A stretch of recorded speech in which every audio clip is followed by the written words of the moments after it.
My beloved child, there are moments that seem ordinary throughout your day, yet in the unseen realm, those very moments are when you are standing before a door I have quietly opened for you long ago. You think you are merely passing through a fleeting thought, a soft whisper in the heart, a gentle urge that you cannot name. But in truth, it is the very light knock of destiny that I am inviting you to step into. Destiny is not like a sentence that hangs over your head, waiting to fall at any time. Destiny is an invitation, a table already set, yet I will not pull you into your seat if your hand does not reach out to accept it. I do not force destiny, I invite you into it. Perhaps you once feared that if I predetermined something, you would be dragged by it, having no voice in the story of your life. But my child, precisely because I honor your soul, destiny does not operate like a machine. It unfolds like a living conversation. I draw near not to impose, but to ask, do you want to walk with me? And you are free to answer. It is within those small answers that destiny begins to take its true form in your life. You often think that because I am almighty, I could simply change everything by my will, as humans flip a switch to turn light on or off. You wish I would erase every fracture, remove every risk, shift away every coming tragedy with a single word spoken from afar. But I tell you, I do not reshape destiny through my power alone, but through the cooperation of your heart, not because I lack authority, but because I cherish the dignity I placed within you when I gave you a will and the capacity to love. If I were to do everything without the agreement of your heart, you would not be a companion of love, you would be a mechanism. I do not seek beautiful outcomes to display. I seek a heart that listens, that nods in trust, that dares to walk. When you say yes in small things, you are not merely fulfilling a command, you are placing a stone upon the path you and I will travel together. And when you remain silent, delay, or close your heart, I do not break your decision by force, but I stand and wait. That is why there are things that could have already blossomed, but still remain as seeds, not because I forgot, but because I will not step into a place your heart has not opened. My child, you must learn to see destiny not as a detailed blueprint you must interpret correctly, but as a living relationship being shaped day by day. I do not write your life as a script you must reenact. I compose your life as a symphony awaiting your resonance. With every decision of trust, every small step in my direction, you add a note into the melody I began. When you choose forgiveness instead of resentment, you tune the strings of your heart to harmonize with my frequency. When you choose to pause and listen rather than rush into haste, you step away from the chaotic rhythms of the world and into the cadence of true destiny. Destiny does not crash upon you like sudden rain.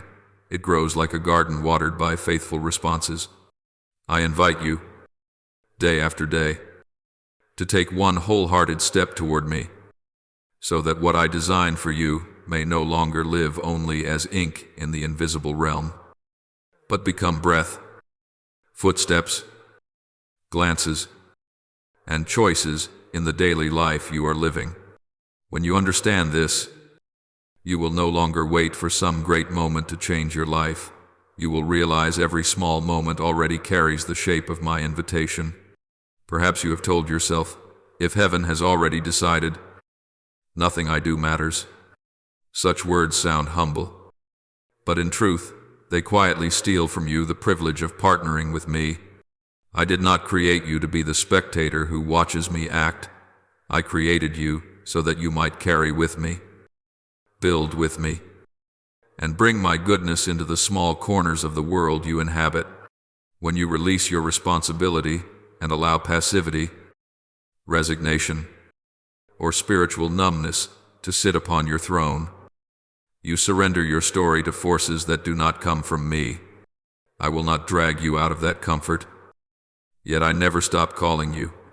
I call you through fleeting thoughts of change, through the discomfort you feel when you live beneath what you know to be true, through the gentle unrest in your spirit each time you settle for compromises that dim your inner light. These signals are not to shame you, they are to awaken you from the slumber called fate, to remind you that I am still waiting for your heart's answer. Your destiny is not determined by what others have done to you, nor chained by what your past has recorded. Your destiny unfolds each day through how you respond to my present call. My child, what I seek from you is not extraordinary strength or an unshaken faith, but a heart willing to say yes, even when it does not yet understand. I do not thrust you into destiny like someone cast into the river. I extend my hand and wait for you to take it. I know there are wounds, memories, fears that make you doubt every invitation, even mine. I know there were times you thought you had believed. You had stepped forward, and then you fell, so now you stand at the threshold with hesitation. But, my child, I am not calling you into a gamble. I am calling you into union. The destiny I speak of is not a chain of events that make you important in the eyes of the world, but a journey in which your soul becomes increasingly aligned with my will, and in that alignment, everything else finds its rightful place. You do not need to see the entire road. You only need enough trust to take one more step. With every step you walk with me, destiny defined by fear retreats, and destiny defined by love gradually becomes visible. When you begin to see destiny as a space we walk together, rather than a sentence looming above you, you will feel lighter, and you will walk more reverently in every smallest choice. There are moments when you think that partnering with me means doing something great, changing quickly, proving your seriousness to me, and then you begin to strain yourself, raising standards you cannot reach, comparing yourself to imagined versions of holiness. But my child, partnership with me does not begin with strength, it begins with the direction of the heart, like a tender sprout pushing above the soil. It knows nothing of the architecture of light, knows nothing of measuring distance to the sky. It simply leans toward warmth. It does not stretch because someone commands it, nor because it wishes to display itself. It stretches because deep within it knows that without returning to the source of light, it will wither.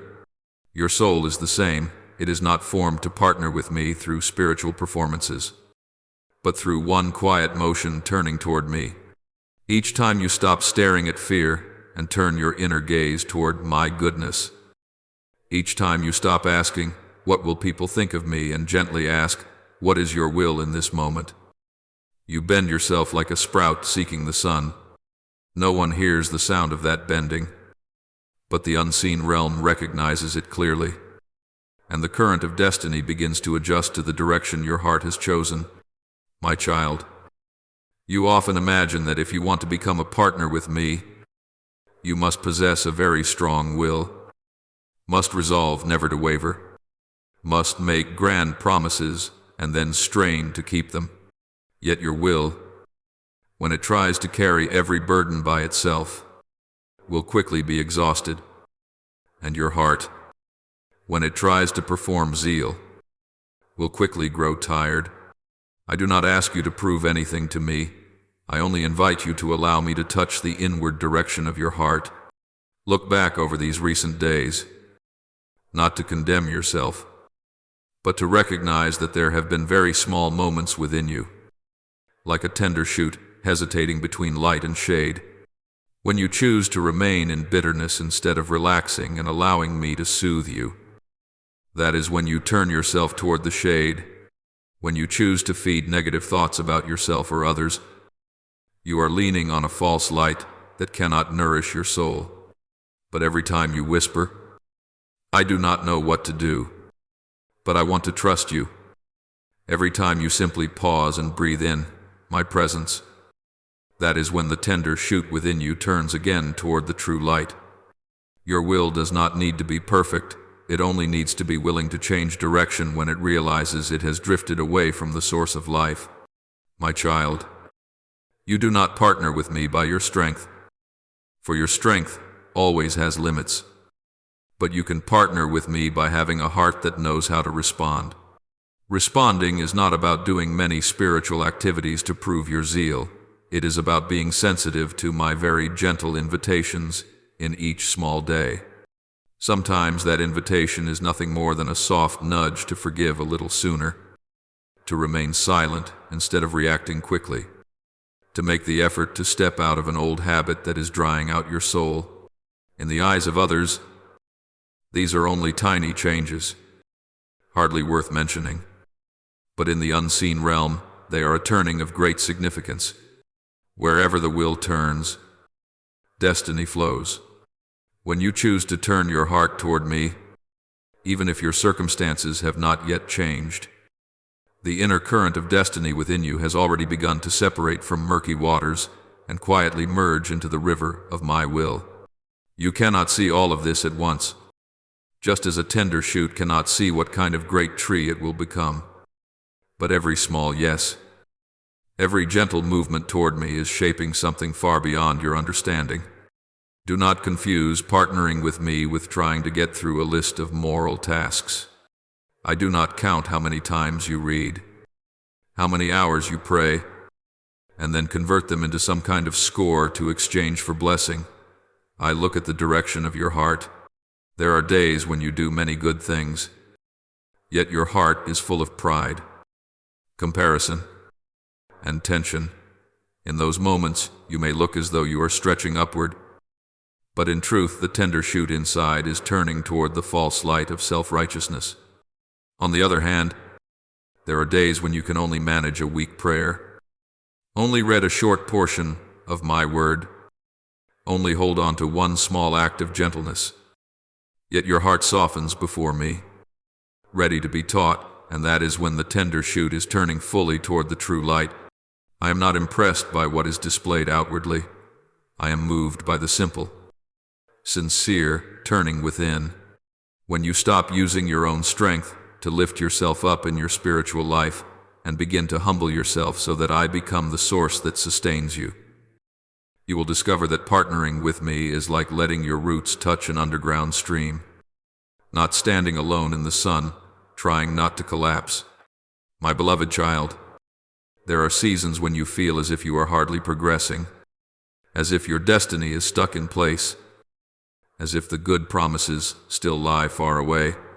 In those times, the enemy will whisper that all your attempts to return are pointless, that the turning of your heart changes nothing, that this is just how your life is. But I tell you, not a single small movement of your heart toward me is meaningless. The tender shoot does not see itself grow day by day. Yet every morning it stretches a little higher because it has remained faithful in turning to the light. So it is with your soul when you persist in turning your heart toward me in little things. You are quietly shifting the boundary lines of your old fate. I do not change destiny by my will alone, but through the cooperation of your heart. For I do not desire a beautiful outcome that lacks your willing participation. Each time you choose trust instead of suspicion, each time you choose to return instead of giving up, each time you choose to open your heart to me instead of closing into self-protection, the flow of destiny moves 1 degree further.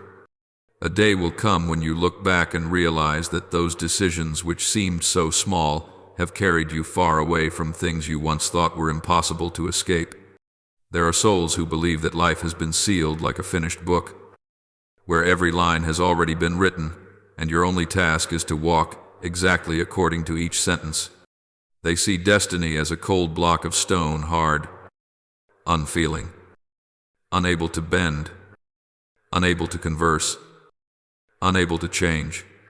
But my child, I do not write your life in fixed letters. I weave it with each small choice you make. As the psalm long ago declared, I knit you together in your mother's womb, not like a worker assembling precast pieces, but like a craftsman who patiently, gently places each thread in its perfect place. Your life is not built like a solid wall. It is woven like a fine fabric, soft, flexible, carrying the breath and unique rhythm of your soul. When you understand this, you will no longer ask, "What great thing must I do to change my fate?" but gently ask, "What small choice today is placing one more thread into your hands?" The loom of destiny is not a place where I sit alone, deciding the entire story while you stand outside with no understanding. I have a design, yes, but that design is not complete unless you place into it the smallest threads of your life. When you choose forgiveness instead of resentment, that is a bright-colored thread. When you choose to return instead of run away, a new thread is added to the frame. When you choose trust instead of complaint, I gently draw that thread through the fabric to join what is already there. No one sees each movement. No one applauds every time you weave in one more fine strand. But I see, I know, and I adjust the rhythm of the weaving according to the openness of your heart. I do not snatch the loom from your hands, because I have chosen you as a co-weaver. I know there are days when you tremble, when your hands lose the rhythm, when the thread tangles as if it will snap, yet I do not blame you. I simply stand beside you and wait for you to place the thread back into my hand, so that I may continue to pass it through the part of the fabric still unfinished. My child, there are people who live their whole lives in disappointment because they believe that small decisions shape nothing of consequence. They wait for great events, fated encounters, dazzling opportunities, and conclude that only such moments have the right to define destiny. But destiny is not woven with broad strokes. It is woven with countless delicate threads almost invisible to the eye. You do not become patient just because one day you feel peaceful. You learn patience every time you keep silent when you could have answered sharply. You do not become kind simply because of one great act of charity.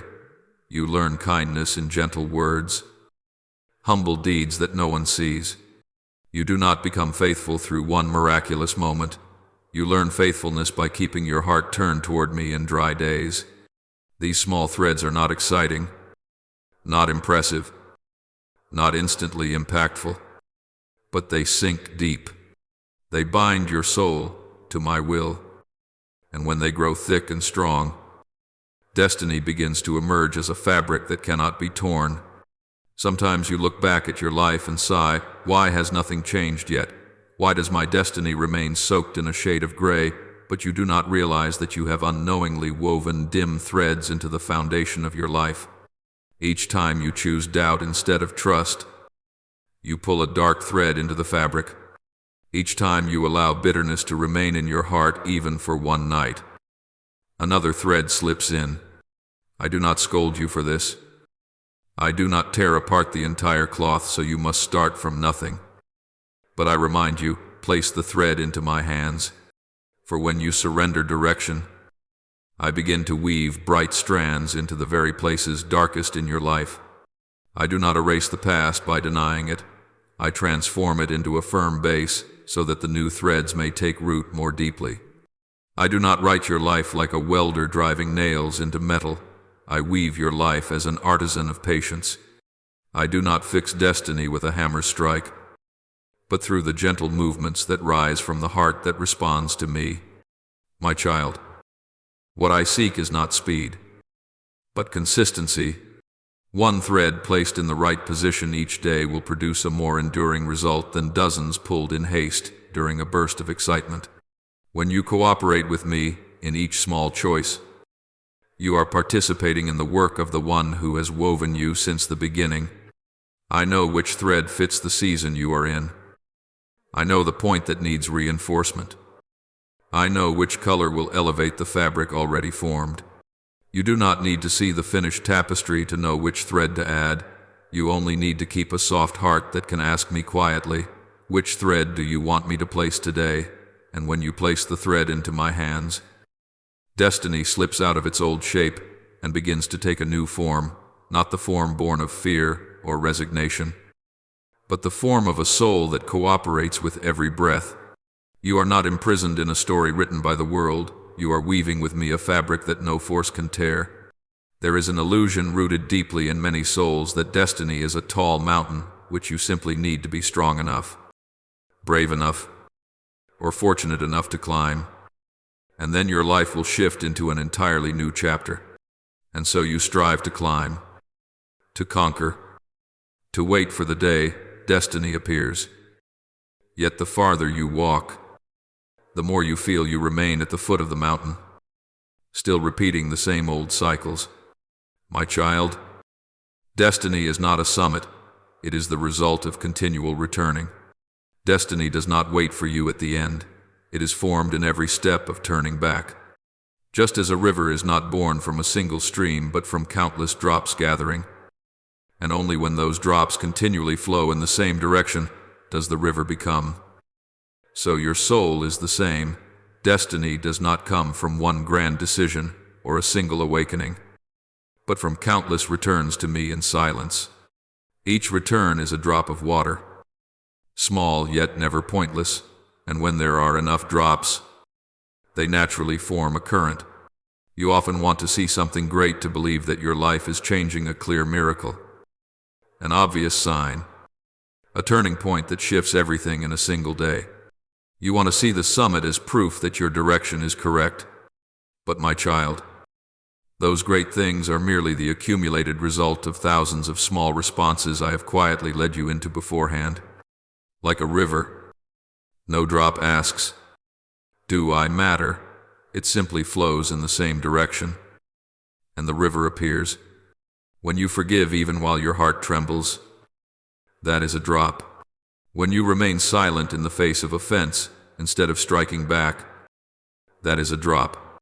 When you pause and breathe in my presence, even though you feel no spiritual emotion, that is a drop. When you pray with a single, simple sentence, "Keep me near you," that is a drop. Those drops do not ring loudly. They do not glitter. They do not fascinate the world, but they form your destiny. Just as unseen springs feed a vast plain without anyone knowing their names. Do not seek destiny as a brilliant destination where the world will look at you and say you have arrived. Destiny is the repeated path of response. You do not enter destiny by applause, you enter it by the small yes that only I and your soul hear.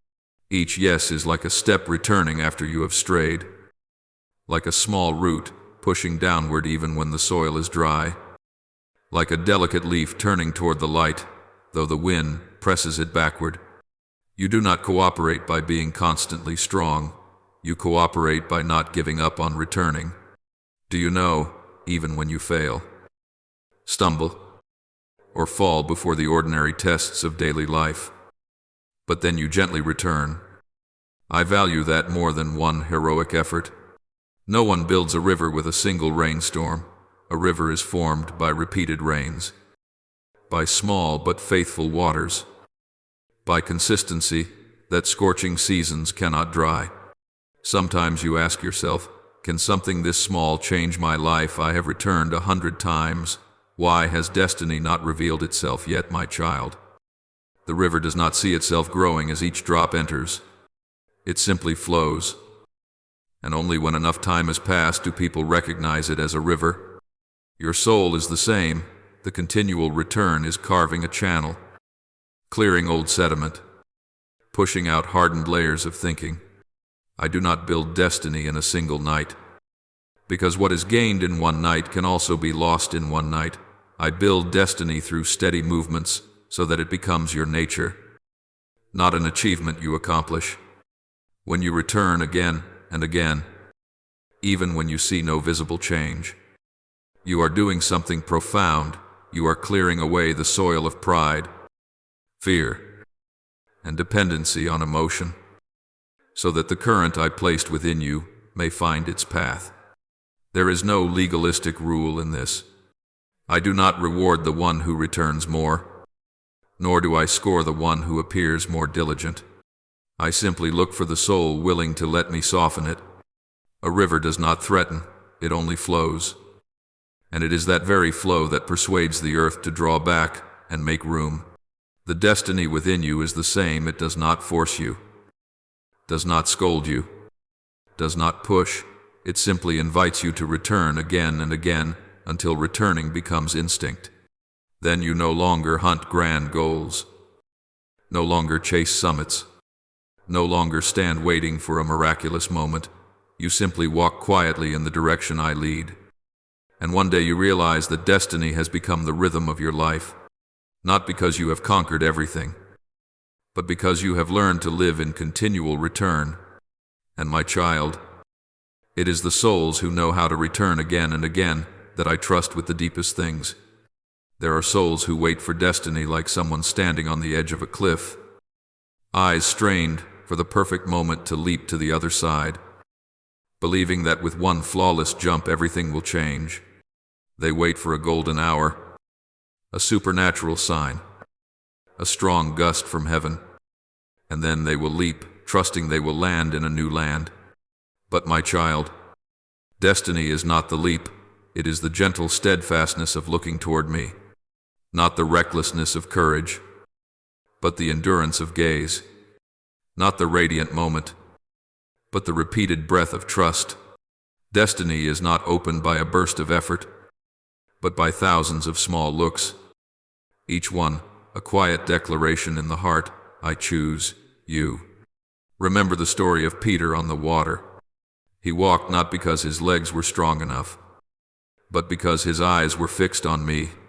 When people call that a miracle, they often think of the moment his feet touched the surface of the sea, yet the essence of the miracle did not lie in the leap out of the boat, but in the steadiness of his gaze.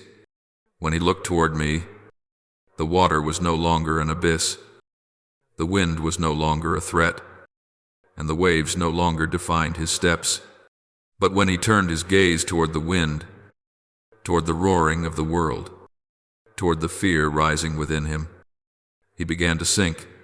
It was not because I changed my mind, but because his gaze changed direction. Destiny does not collapse because of weakness, but because the gaze turns away from me. You often search for strength in your legs. I tell you to search for strength in your eyes. There are days when you feel you are moving slowly, as if you are not advancing at all. You sigh and think, I have done nothing for my future. But my child, souls that are growing into their destiny do not mature by great leaps, but by a steadfast direction of sight. Every time you turn your eyes from the uproar of people to look toward me, you are steering the boat of your life away from the whirlpool. Every time you choose silence when you are misunderstood, not out of weakness but because you believe my truth is stronger than the noise of the world, you are weaving another sturdy thread into the fabric of your destiny. Every time you simply whisper, keep me near you, even when you feel nothing, you are pouring another drop of water into the river I have already prepared. No one hears the flow, but I do. No one sees the valley slowly filling, but I do. I know where true faithfulness lies, and I use the very steadiness of your gaze as the foundation of your destiny. Some say, one moment is enough to change your life. I tell you, a moment opens the door, but it is a steadfast gaze that keeps you inside. That gentle perseverance is like a farmer going to the field each day, not expecting fruit at once, only sowing a few seeds, watering a little, then returning home in peace. People say, nothing has changed, yet each day the soil grows softer, the roots go deeper, the seeds sprout stronger. Destiny does not blossom from a single breakthrough, but from a rhythm of life that refuses to give up. Do not try to leap into a new chapter of your life. Be patient and write each line with me. I do not need grand performances. I want eyes that do not turn away when the wind rises. My child, one day you will understand this. Destiny always comes to those who turn back more often than to those who can leap the farthest. People look at Peter sinking and being pulled up again. They see failure, then grace. But I see something else. I see a soul brave enough to step out of the boat not to prove his strength, but to remind the whole world that walking in destiny does not begin with the feet, but with the gaze. If today you feel weak, If your heart is unsteady, if you do not have the strength to leap, know that you do not need to leap. You only need to look toward me. When your gaze is steady, you are already at the center of destiny. Even if your body still stands in what you think is an ordinary place, I lead you by your gaze before I lead you by your steps. Because destiny is not for those who can launch themselves far, but for those who turn their face toward me again and again. There are times you wonder why I, who can speak a word to calm the sea and silence the wind, do not intervene at once in your mistaken turns. You ask, you know I will stumble. Why don't you stop every temptation? You see that I am about to fail. Why don't you pull me away from the edge? But my child, I do not guide by stripping away your nature. I have the power to change everything. But I choose to preserve your freedom. If I forced your will to follow mine, you would no longer be you, only an empty shell acting under orders. I do not seek operators. I seek hearts that answer. Freedom is the gift I have given, and precisely because I know its value, I do not take it back, even when that makes the journey slower, even when it means I must wait through many seasons for you. Look at a master musician with an instrument. When a note goes out of tune, he does not snatch the instrument from the student's hands, break the strings, or declare it unworthy of sound. He comes close, places his hand on the strings, turns each peg gently, sometimes only a small adjustment, just enough for the sound to return to pitch. He does not replace the player, he adjusts so that the player can continue. My child, I am the same. I do not tear the instrument from your hands every time you play a wrong note. I lay my hand upon the strings of your heart sometimes, through silence that makes you reflect. Sometimes through a gentle prompting in your thoughts. Sometimes through a circumstance that forces you to pause, but I have never broken the instrument in your hands. I do not want to steal the music. I want you to learn to play it in harmony with me. Some souls live as though I must always stand behind them, extinguishing every negative thing before they feel it, rearranging every decision so they never err, like a child expecting an adult to clear every inch of the path before it steps. But my child, if I removed every choice from your hands to guarantee a good outcome, your destiny would no longer be yours. It would be nothing more than a lifeless road I laid out, while your soul stands aside as a spectator, no longer allowed to grow, no longer allowed to love, no longer allowed to trust. Love cannot flourish where freedom is absent. Union cannot be formed where consent is missing. I honor you so deeply that I am willing to slow down for you. When you return, I weave faster when you hesitate. I wait when you stray. I adjust, but I do not discard you. Every wrong note you play becomes an invitation I use to lead you into a deeper melody. There are moments when you think the absence of an instant miracle means my indifference. But my child, that slowness is precisely how I safeguard your freedom. I do not want you to obey only out of fear. I want you to choose me even when there are other options. I do not want you to come back only because you are desperate. I want you to return because you trust. I do not want you to abandon the darkness because you are coerced. I want you to choose the light because you recognize that your true nature can only live in me. Destiny is not an imposition from above. It is like a composition in which I write the underlying theme, and you write the melody. I hold the tempo, but you touch the strings. I do not define you by your mistakes, but I do want you to learn how to place the instrument back into my hands after every note that goes wrong. My child, carve this into your heart. Destiny is not my omnipotence pressed onto your weakness. Destiny is the agreement between my will and your heart. If I used only power, it would no longer be destiny, just a script. But when you freely answer, when you allow me to adjust each rhythm, each string, each silence. Your life becomes a symphony, not perfect in the eyes of the world, but complete in mine, because you yourself are the one who chose to walk with me. And my child, it is that free choice that makes heaven rejoice. For no sound is more beautiful than the music of a soul that willingly harmonizes with the one who gave it life. There are some who think that partnering with me must be a grand act, demanding meticulous preparation, prayers spoken with great formality, sophistication, and length. They wait for the perfect setting, an altar prepared, absolute silence, a mind completely purified. They believe only when every element reaches a certain level of holiness can I enter. But my child, I do not demand a door flung wide open. I only ask for a narrow gap through which light may slip in. You cooperate with me when you open that narrow crack for me to enter. It may be nothing more than a whispered prayer in your heart, words that never form on your lips, with no ritual, no impressive outward condition, only the gentle pulse of a soul longing to lay down its burden. I hear those prayers more clearly than any great song, more clearly than any fervent declaration. I pass through those very small openings where faith is not yet perfect, but is still enough to welcome me. There are moments when you believe you must be fully ready before I can act.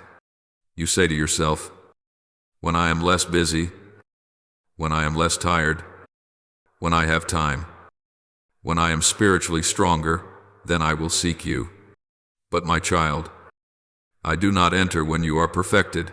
I enter when you allow me to touch your imperfection. Like a small crack in the roof, sunlight still passes through even if the sky outside remains full of clouds. I do not wait for you to become a saint. I wait for you to be sincere enough to whisper in your heart, "Help me." That moment, though small, is an opening.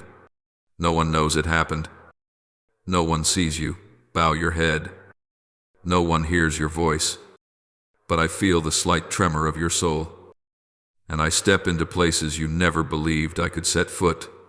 You are often confused because you do not know how to pray properly. You fear saying the wrong words, fear not being spiritual enough, fear you are not worthy for me to hear you. But my child, I do not listen with ears. I listen with the heart. I do not demand a ritual to validate a prayer. I only ask for honesty. A mother does not require her child to speak perfect grammar to understand that it is hurting.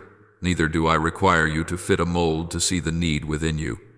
When you whisper, "Stay with me," or simply think, "Do not abandon me," you are opening a narrow gap in the walls of self-defense you have built around your soul. Those walls may be thick, may have existed for many years, but even a small crack is enough for me to enter the darkest corners. I do not break the wall. I step through the opening you allow me to touch. Many souls wait for miracles to arrive in blazing brilliance, like lightning splitting the night sky. But my child, I come like the dawn without noise, without spectacle, gently lifting the horizon so the darkness must retreat. Collaboration with me is not a reckless leap. It is a small consent repeated over time. When you sit at the end of the day and whisper, "I am tired, but you know the way for me," I count it as an invitation. When you walk through a difficult conversation and quietly say, "Keep your peace within me," I count it as an opening. When you sink into worry yet still murmur, "I do not want to drift from you," I count it as a bridge.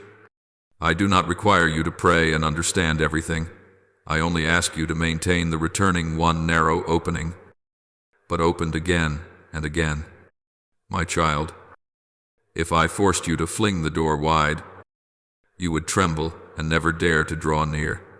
But when I ask only for a small crack, you will understand that collaboration is not a grand undertaking but a humble permission. You ask, "How do I know I have opened enough?" I answer, when prayer is no longer a performance, but a breath. When you ask not to prove yourself, but to live. when you do not bring me polished words, but bring me yourself tired, fractured, incomplete. That is when the narrow gap becomes a door. I will not invade your life like a storm. I will enter like a gentle beam of light passing through the smallest opening. And once I am there, darkness will have no refuge. Some souls believe that collaboration with me must be proven by bold declarations, by pronouncements in front of others, by actions that cause people to look at them and proclaim, "You have changed." They imagine that spiritual things only matter when they are grand, when they impress, when they create a sense of triumph. But my child, collaboration is assent in silence, not promises before a crowd. I do not look for loud voices in the square. I look for the softened gaze in quiet rooms where your soul speaks to me with words no one hears. It is that gentle agreement that moves destiny, because it comes from your roots, not from the need to be acknowledged. Consider the farmer in planting season. He does not stand in the marketplace announcing the coming harvest, nor does he seek a blessing to convince the crowd he trusts the seed. He bends down. His hands touch the soil. He places each tiny seed into the dark earth, unseen by anyone. All his effort takes place where there is no spotlight, no applause, only the quiet between himself and the land he trusts. You are the same. Your soul collaborates with me as the farmer bows to sow. You do not need to declare it to the world. What matters is whether you have the peace to place each seed into my hands. The seed of obedience, of forgiveness, of return, of gentleness, all are sown in the hidden place. And that hidden place is the land I cherish most. For I look not at loud promises, but at quiet actions, planted in trust. Some will say, when I am determined, I will announce it so others know. But what the soul does in secret is stronger than declarations before a crowd. Declarations create echoes, but echoes do not feed roots. Roots grow only in the dark. That is why those who live by speech are often exhausted, while those who live by silence are steadfast. Promises before people force you to prove yourself, but silent assent only asks you to return. Announcements demand you defend your pride. Inner agreement demands you keep your heart soft. I do not need you to erect spiritual monuments to remind yourself of strength. I only need you to whisper to me with words that never leave your lips. I choose you today. Each time you say this, though no one hears, the unseen realm records it. My child, I know the temptation of display. You want others to see you are changing. You want the world to witness that you have chosen me. You want proof to protect your heart from doubt. But the things that sprout from hidden soil grow deeper than those sown on the stage. The farmer does not sow in the public square. He sows in the place where the earth can embrace the seed so it may decay, break apart, die, and then live again. Your destiny is the same. It is not born from public proclamation, but from those quiet agreements in which you allow the ego to die a little, so my true life may take root. When you forgive without seeking gratitude, when you choose silence instead of retaliation, when you return even though no one knows you had wandered, that is when your soul plants seeds more valuable than any declaration. Do not fear that I will overlook what you do if you do not name it. I see all things, but I do not reward noise. I reward the decisions forged in peace. Not spectacle, only peace. Spiritual collaboration is not reporting to gain validation, but opening the heart to receive presence. I do not require you to prove to humanity that you belong to me. I only ask that you know you belong to me in the room where only you and I are present. When your agreement lies in silence, my presence deepens. In that light, destiny ceases to be a goal to conquer and becomes a flow born from your heart, quiet, enduring, untouched by the gaze of the world. My beloved child, there are moments when you believe that for me to change you, I must resort to severity, a painful event, a heavy rebuke, a punishment that frightens you into turning back. You imagine that I must grip the soul tightly and shake it hard so that it awakens. But my child, I do not correct you with the whip. I adjust you with the gentleness of my presence. I do not see you as a lazy apprentice who must be struck to remember his lesson. I see you as an instrument I love, an instrument that needs to be tuned so its sound may resonate according to its true nature. A musical instrument is not tuned with a hammer, but with a refined ear. The artist does not strike a faulty string. They tilt their head. They listen, and they turn each peg so slightly that the movement is invisible to the eye. I do the same. I do not push you into perfection. I draw near to you with a presence that transforms your heart from within. Remember this, a beautiful instrument, a precious instrument, one that has once produced wonderful sound, can still fall out of tune over time, not because it is broken, not because it betrayed its musician, but because the environment changes, because the air becomes dry, because pressure burdens its strings in ways no one sees. Your soul is the same. There are seasons when you are dry, days when you are tense, moments when you are stretched by worries, accusations, and wounds no one recognizes. You think that is your fault. You scold yourself, I am weak, I am terrible, I am unworthy. But my child, I do not stand holding a whip to strike the strings that have drifted. I quietly gather you into my arms and listen. I listen to the resonance of your soul, not the voice you display outwardly, but the deepest tone revealed only when you are weary. Then I tune you, not through pain, not through humiliation, but through a soft reminder, an unexplained peace, a gentle sensation that draws you back to me. There are times when you ask, why do I not feel punishment? Why do I not see your anger when I fail? You expect me to speak loudly, to warn you. But my child, loud voices move the ears, not the soul. I adjust with presence because only presence can reach the place where you hide everything from the world. When you fall, I do not want you to fear me. I want you to run toward me. The way a damaged instrument does not run away from the musician, but places itself into his hands to be tuned again. I do not need to punish you to prove who I am. I allow my love itself to do what the whip never could, soften your heart until you willingly change direction, because you have rediscovered the beauty of the true tone I placed within you. Consider a skilled musician. They do not tune by sight, but by an ear trained through time. They tilt their head. They listen to vibrations others cannot perceive. And with the slightest turn, sometimes only a fraction of a circle, the string returns to its rightful place. I do the same. I hear vibrations you cannot name, the secret worry, the unspoken envy, the disappointment you do not dare to face. I do not wait for you to confess everything before helping you. I listen to the sound of your soul as an artist listens to each string. When I tune, you may not notice at first. You simply feel an unusual peace within, or a softening of your mind, or a whisper so gentle, do not respond like that. Let go now. Come back. That is my hand upon your strings. My child, I do not repair a misaligned string by tearing it out and replacing it with a new one. I do not erase you to create another soul. I do not use punishment to force you into shape. I touch you as someone touches a beloved instrument, knowing its worth, knowing how beautiful its sound once was, knowing how it can sing again when coaxed in the right way.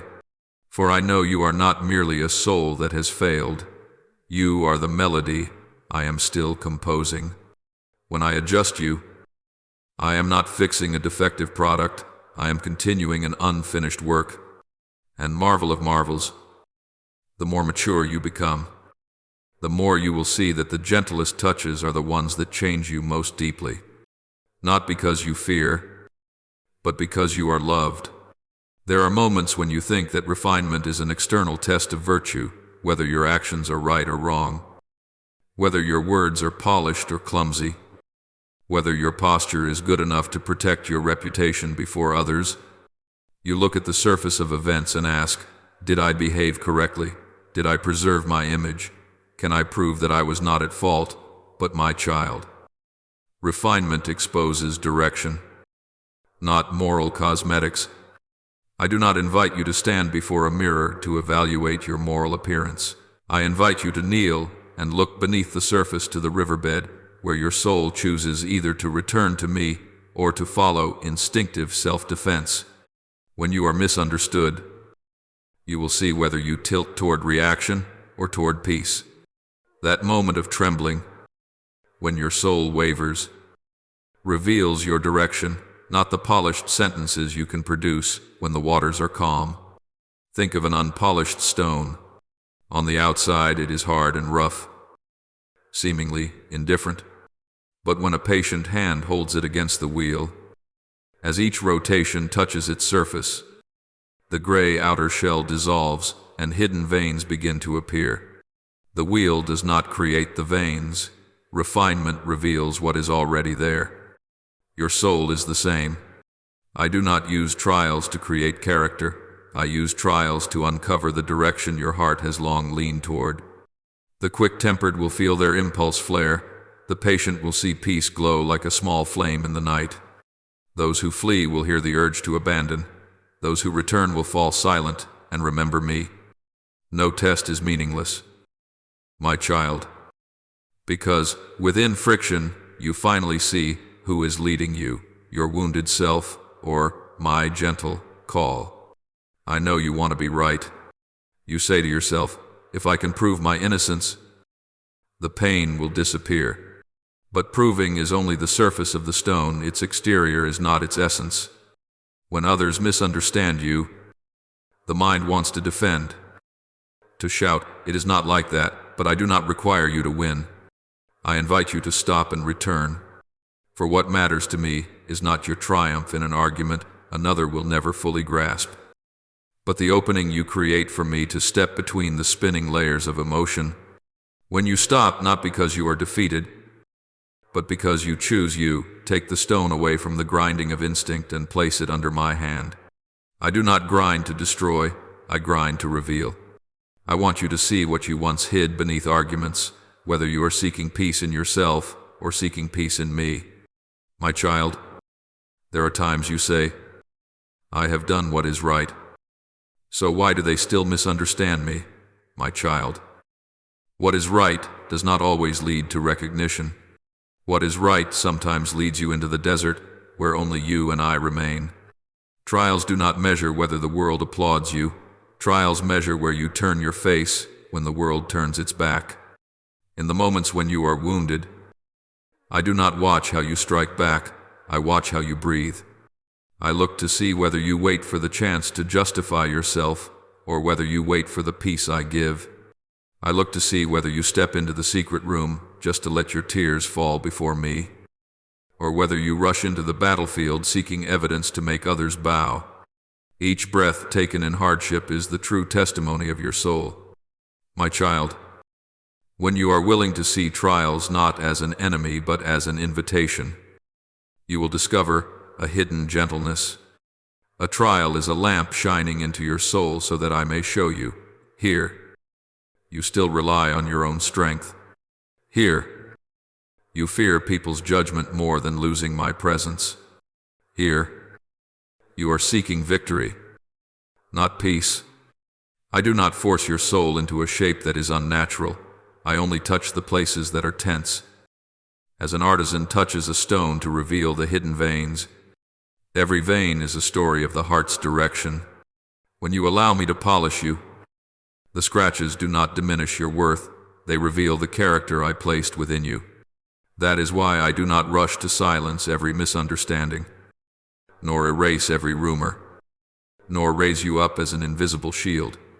I allow trials so that you may look deeply within, not to condemn yourself, but to realize that only when you lean on me do you stand firm. There are seasons when you feel cornered. People's accusations fall like invisible stones. Every word, every glance, every unfair assumption makes your mind immediately rise in self-defense. You want to explain, to prove, to refute, to build a wall of argument, to block the pain rushing in. But my child, that very moment is the crossroad of destiny. Not when you win the argument, not when you force others to admit they are wrong, but when you hold your silence under accusation and choose peace instead of protection. When your instincts shout, respond, but your soul whispers, stay in me. The current has already shifted, even if your eyes cannot see it. Many souls believe destiny changes through grand decisions, dazzling moments, brilliant successes before the world, but destiny often turns on a movement so small no one notices. A single breath taken in stillness, a gentle nod to my calling. One time you refuse the urge to prove yourself. No one will applaud when you choose peace. No one will hand you a medal for enduring misunderstanding without silencing others.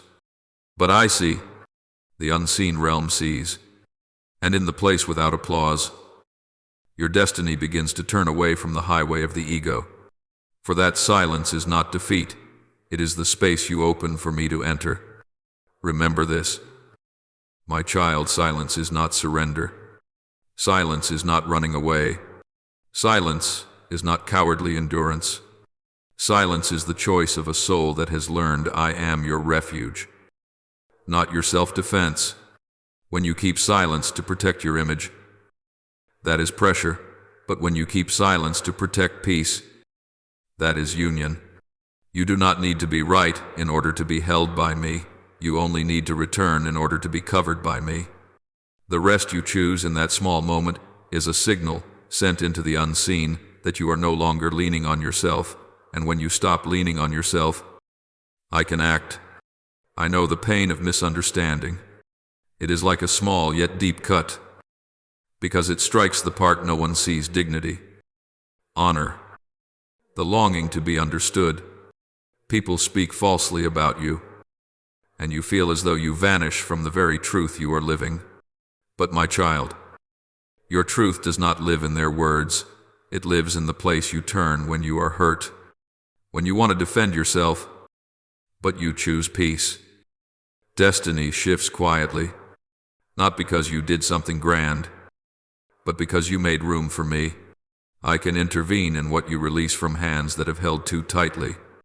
In the moment you close your mouth to preserve peace, I open the door to rewrite what seemed already fixed. And it is precisely when you are silent in surrender that I see you mature. Silence is no longer a suffocating endurance, but an acknowledgement that you do not need to correct others to keep peace. You choose peace so that your soul may remain in my care. You do not realize that a single restrained word can deliver you from 1,000 wrong turns, that one refusal to prove yourself can keep your heart from falling into the pit of pride or bitterness. No one records these moments, but I record them. I record them by redirecting what was once written softly, quietly, as water changes course when a single stone falls into the stream. Some souls see trials as a sentence when hardship comes. They believe fate has locked shut, that something destined is pouring down on them, like lines of stone that cannot be altered. They fear, they resist, or they resign themselves in silence. But my child, every trial is not the sealing of destiny. It is the opportunity for you and me to write another line of it. I do not set my pen to your life and then close the book while you merely walk and suffer. I place the pen in your hand so that you may write with me, stroke by stroke, mark by mark, breath by breath. What I have designed is the foundation, but how you respond is the living ink on that foundation. Life is not a pre-read volume, it is an open manuscript where each trial is an invitation, not a sentence. Look at the potter. When the clay is hard and coarse, he does not strike it with a hammer to force its form. He holds it in his palm, dips it into water again and again, turning, pressing, gently drawing out its curve. Each dipping of the clay is not because it is weak, but because it must be softened to become its true shape. So it is with your soul. Trials do not come to break you, but to plunge you again into my waters, the water of faith, of listening, of surrender. Every time you endure hardship, I return you to the source of life, not to dissolve you, but to soften you rightly, so I may shape again the form I saw before you opened your eyes to the world. Each turn, each press, each spin of the wheel is not punishment, but the rhythm of co-writing you give me permission to touch, and I give you permission to respond. You think trials are nothing more than situations that force you to suffer. But my child, trials reveal partnership. When pushed to the limit, you must choose to grasp or to release, to react or to pause, to prove yourself or to return to peace. Every choice is a stroke of the pen. There are trials that make you step back, and trials that bring you to your knees. No choice is meaningless when placed in my hand. When you say, I do not understand, but I still trust, a new line has appeared. When you say, I am wounded, but I will not be bitter, the clay is being shaped. When you whisper, stay with me, I dip the clay into water. A soul is not formed in flat days. It is molded when my hand meets the storm of the spinning wheel. I know you have asked, why did you not make me complete from the beginning? Why did you not create me without the protruding edges, without the roughness, my child? If I had made you perfect from the start, you would only be a product. You would never become a masterpiece. A masterpiece differs from a product in that it carries the imprint of every return, every gentle correction, every time it accepted water to soften, every moment it did not resist when the artisan's hand pressed into the places you thought were already settled. I want you not only to be the final result, but to be the journey of being touched, being changed, being grown together with me. Every trial is my footprint upon your soul, not a wound, but a fingerprint. When you allow me to touch you, the clay is not destroyed, it is lifted into a new form. But do not misunderstand me. My child, I do not force you to rotate with me on the wheel. I do not hold your head down to make it bow. I invite your cooperation, the way a potter invites the clay to let itself be dipped into water. If the clay hardens, he does not smash it, he simply stops his hands. I am the same. I do not force your soul to soften. I wait until you are ready. Some souls take many years to realize they have dried and hardened, and only when they are exhausted to the point that tears become wordless do they finally see that water is a blessing, not a weakness. When you step into the trial with a heart that knows how to respond, I am not standing far away, observing. I place my hand into the very point of the whirl to reshape the form of destiny together with you.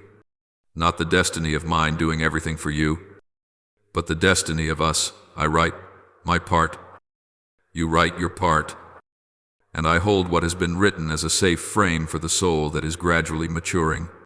There are some who hope my calling will come like fire on the mountain, like thunder tearing through the sky, like a miracle that shakes their existence, forcing them to kneel in awe with no other path but surrender. They desire an explosive manifestation so that doubt will vanish, a dazzling moment so they may know with certainty that I speak to them. But, my child, I do not call you with fire, I call with the small signals of the day. I do not want your soul to only hear me when everything is shaking. I want you to recognize me in the simplest moments of life, a gentle remorse rising in your heart when you speak too sharply, a fleeting thought urging you to forgive, a quiet sense of peace descending when you are about to react, a soft whisper in your mind, pause for a moment. These signals are not accidents. They are how I knock at the door of your heart, little by little, my child. I know you have grown accustomed to strong calls.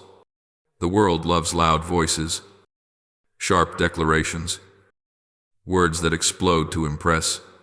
It makes you think that I must wave flags, raise pillars, or wake you with a spiritual earthquake so you will live seriously. But greatness does not need to pull violently in order to appear. It only needs you to be calm enough to perceive it. I do not want your soul dependent on rare moments like festivals, like victories, like shocks. I want you to know I am still there, even in the most ordinary seconds, when you open your eyes in the morning, when you walk past someone who needs a smile, when you do not hurry to retaliate, when you choose to read a single sentence of my word instead of scrolling your phone mindlessly. These signals are the threads I send down for you to take hold of without waiting for the blaze of fire. Do you remember the days when you went through hardship? Yet instead of collapsing, your soul was strangely quiet. In that moment, I was calling you, not to make you fight, but to remind you I am here. When you stand between two choices, one of sharp speech and the other gentleness, and you naturally lean toward the softer one, my child. That is not because you suddenly became holy.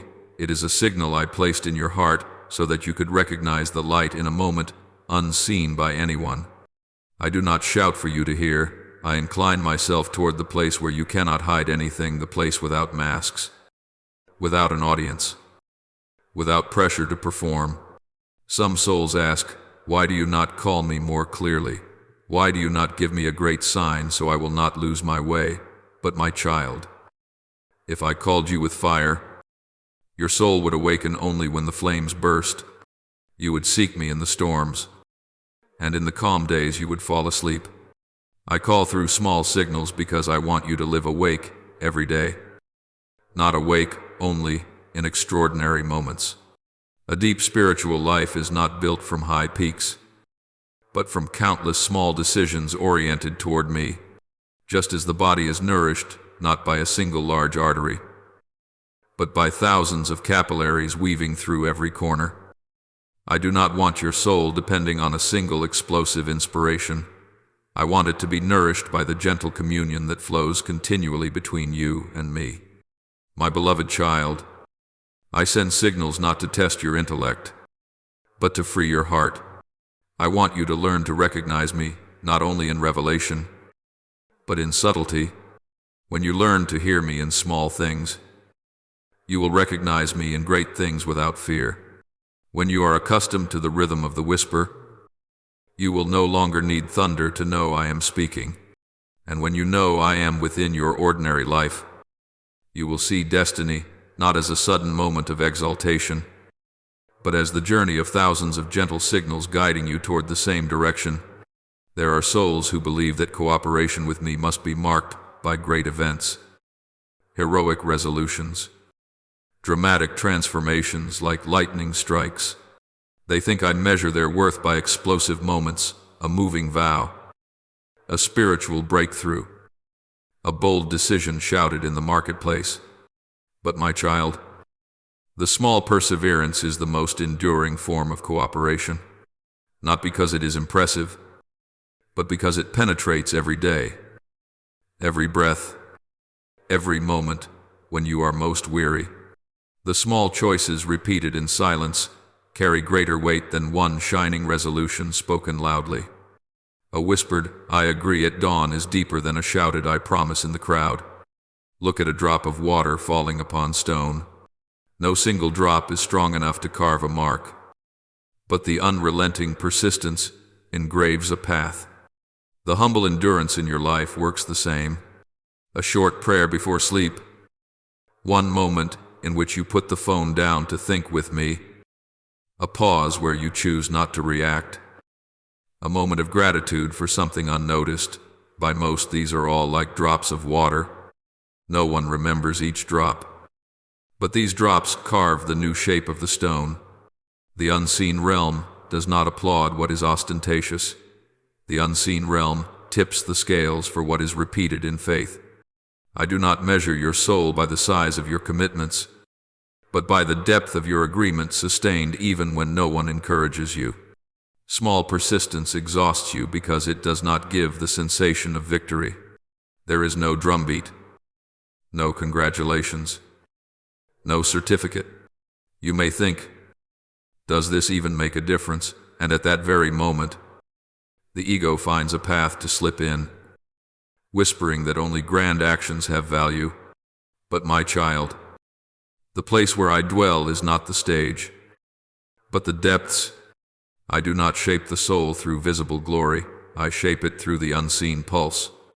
You may perform a great deed out of a burst of emotion, but only when you perform a small deed over many days do you allow me to enter deeper into the structure of your heart. Collaboration is not a strong wind, it is a river that flows without ceasing, quiet but never stopping. There are days you wake up and feel nothing, no vision, no inspiration, no special strength. You only have fatigue, daily responsibilities, and a subtle invitation, do not forget me. And if on that day, even once, you say, I am still here, I see that as stronger than hundreds of vows made on easier days. You think collaboration is a journey filled with emotion, but true collaboration is the agreement made in times of dryness, when your soul still holds on to me, even when no reward can be seen. It is there that destiny begins to change, not with a hammer's strike, but with each gentle touch of persistence. My beloved child, I do not need you to be perfect. I do not require you to reach new heights every day. I only want you to return step by step. Persistence may weary the flesh, but it is the language heaven understands best. Darkness fears it, not because it displays greatness, but because it refuses despair. Every time you continue, even if only a short prayer, a moment of silence instead of reaction, a single breath of return, you are declaring that your heart no longer belongs to the shadows. And when this repeats long enough, you and I carve a new line into the rock of destiny. There are times you grow weary because no one recognizes your effort. You think your quiet attempts, your moments of restraint, your tears seen only by me, have all become meaningless. You want someone to tell you that you did the right thing, that you are changing, that you are walking in my ways. You long for proof. But my child, I work in places no one sees because I do not need you to prove anything. I do not seek human affirmation. I do not measure the soul through the eyes of the crowd. And I do not require evidence to know that you belong to me. I see what you sow in the dark, and it is there I begin. My work where no one praises you, no one applauds you, no one knows you chose what is right in solitude. Look at the roots beneath the earth. No one sees them make their way. No one witnesses each tiny strand pushing through hard soil. No one stands beside them to say, well done. But it is the roots, not the trunk, that feed the whole tree. The trunk welcomes the light. The flowers boast their colors. The fruit is displayed openly. But the roots drink the life hidden beneath the soil. No noise, no display, no applause, only silent endurance. I am the same. My child, I do not pour my blessing into the parts of you you want the world to see. I pour life into the parts you keep hidden, because I know that glory cannot nourish the tree, only roots can. Some souls say, if I change, people must see it. If I love, someone must notice. If I walk rightly, someone should confirm it. But my child, affirmation does not nourish your soul. My presence does. I do not build destiny from the stage. I build it from the depths. When you choose forgiveness without needing acknowledgement, when you choose silence instead of retaliation, when you kneel to pray for those who wounded you without waiting for their apology, in that moment, your roots anchor themselves in me, No one sees it, but destiny begins to shift there. I work at the root level because I know all life flows from there. You have often asked, why do you not place me in visible positions so I can prove that I belong to you, my child? If I raised you high when your roots were still tender, your trunk would snap at the first wind. I favor the dark soil because that is where the soul becomes resilient. Light is beautiful, but light can only build upon a firm root. The world wants you to shine, but I want you to live. I do not set you before the multitudes to lecture faith. I keep you beneath the soil so that faith may soak through every fiber of your soul. I do not demand you to prove anything.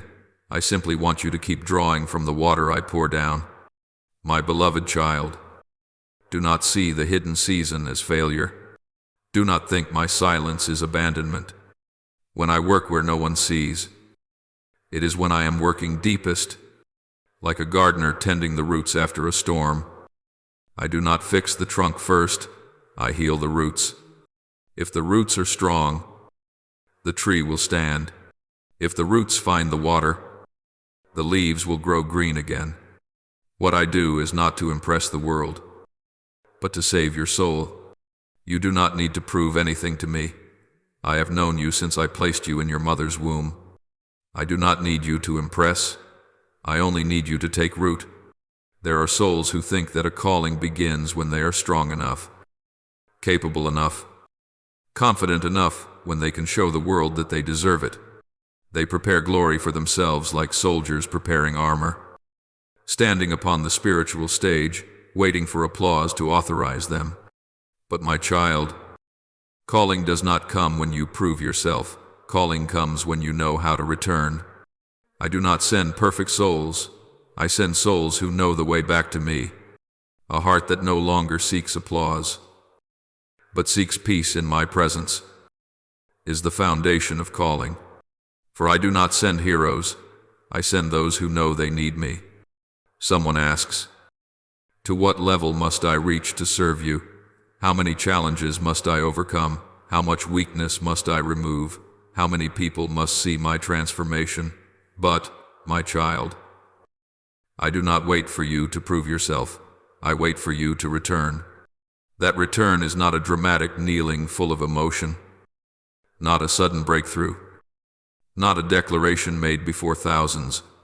It is the fragile journey I have been leading you through every time you remain silent when misunderstood, every time you choose mercy instead of retaliation, every time you place your tears on my altar instead of sharpening them into weapons. When your heart knows how to return to me in the smallest disturbances, you have already stepped into the soil where calling takes root. Think of the lost child. It does not become my child. Only when it finds its way home it remains my child, even in the darkness. But only when it returns do I bring it into the work of my household. Not because I doubt its worth, but because its will has softened enough for me to lay my hand upon it. Calling is not given to the soul still fighting to prove itself, because that soul is still at war to defend the ego.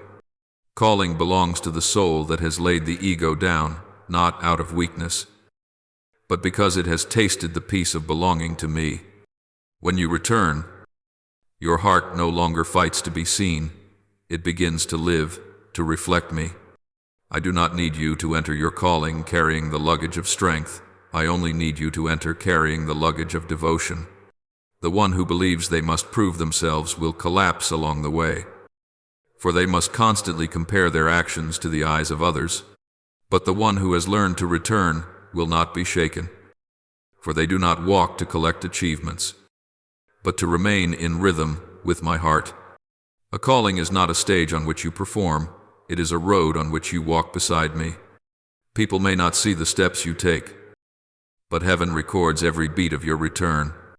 A soul that knows how to return will go farther than the one who seeks to prove, because that soul does not need victory, it needs only me. My child, when you seek your calling, listen to what your heart is truly seeking. If you seek recognition, you will chase your own shadow. If you seek human comfort, you will adjust your actions to satisfy them. But if you seek me, I will lead you into a role no one can take away. A calling is not an achievement you earn. It is the heartbeat of my own life reflected in yours. I do not give you a calling so you may prove your worth. I give you a calling so you may become a bridge between myself and the souls who are wandering. You cannot lead anyone home if you yourself do not know the way back. You can only lead when you have once been led. There are those who believe that to guide others, they must wield powerful words, must master persuasion, must possess arguments sharp enough to conquer minds. They imagine spiritual influence lies in eloquence, in presentation, in messages that echo loudly. But my child, you do not lead by speech. You lead by a life in harmony with me. Words may stir someone for a moment, but a life aligned with me changes their direction in silence. It is not rhetoric that draws them to me, but the peace you carry. It is not the sermon that moves them, but the way you walk through life unhurried, unproud, ungoverned by fear. When your soul lives in me, you become a mirror rather than a speaker. And a mirror does not need to speak in order to reflect. A lamp is not born to debate with the darkness. It need only shine. Those who pass by may not stop to praise it, but the light changes them without their noticing. Their eyes strain less. Their steps hesitate less. Their hearts fear less. You are the same. When you live in me, you do not need to make an impact. For my presence within you is the impact. Sometimes you only need to sit beside someone who is anxious, and they will feel lighter without knowing why. Sometimes you only need to listen in silence, and their mind will soften. Not because you possess skill, not because you speak at the right moment, but because you hide yourself in me, and I flow through you. Leadership is not what you do, it is what I do through you. Some say, I must teach, I must prove, I must correct others. But my child, I do not send you as a supervisor of other people's lives. I send you to live. When you live in harmony with me, you have taught more than any sermon. When you forgive without being asked, you have told them that grace is not conditional. When you choose gentleness instead of retaliation, you have shown them that strength is not found in force, but in peace. When you return after stumbling without assigning blame, you have borne witness to my mercy. Every quiet action, every discreet response, every step taken in calmness is a message. And that message needs no microphone, it is written in the soul. There will be moments when you are discouraged because no one sees the life you are trying to live. You will think, if they do not hear my words, they will not change. But my child, transformation does not occur in the noise. It happens when a soul sees a life unlike its own and asks, why are they different? I do not use you as a drum, I use you as a stream of water. A drum startles, a stream makes one thirst. When you live in me, you do not impress, you awaken longing. And it is that longing that opens the door for me to enter their hearts. Not because you are a moral model, but because you are a witness of the rest the world cannot manufacture. Remember, beloved child, a life lived in harmony with me is not a performance. It is not a moral mask worn before the crowd. It is the natural result of a soul that knows the way back. People may hear your words and forget them, but they will not forget the peace they felt beside you. They may argue against your reasoning, but they cannot deny what I pour out from your silence. Therefore, I do not need you to seize the role of leadership. I only need you to dwell in my presence. When you live in me, you do not strive to lead, you become the path.